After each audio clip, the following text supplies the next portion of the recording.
I am the Tofu Golem. Please enjoy the video. In this video, I will explain how to make quail gravy. First, gather your ingredients. You'll need about 2 tablespoons of quail drippings, 1/4 cup of all-purpose flour, and 2 cups of chicken broth. Having everything ready before you start makes the process much smoother. This simple recipe will yield a delicious, savory gravy perfect for any meal. Now let's make the roux, which is the base of our gravy. Heat your quail drippings in a saucepan over medium heat. Once warm, gradually whisk in the 1/4 cup of flour. Keep whisking constantly for about 2 to 3 minutes until the mixture turns a light golden brown. This step is crucial for a smooth, flavorful gravy.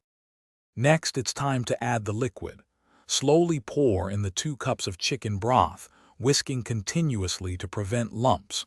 Bring the mixture to a gentle boil, then reduce the heat to a simmer.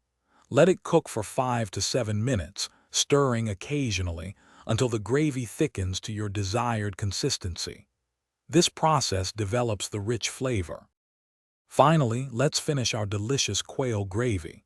Season it with salt and black pepper to your liking.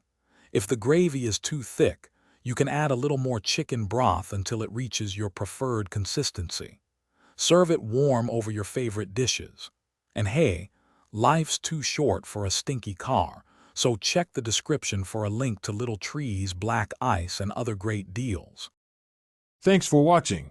Consider subscribing if we helped you today.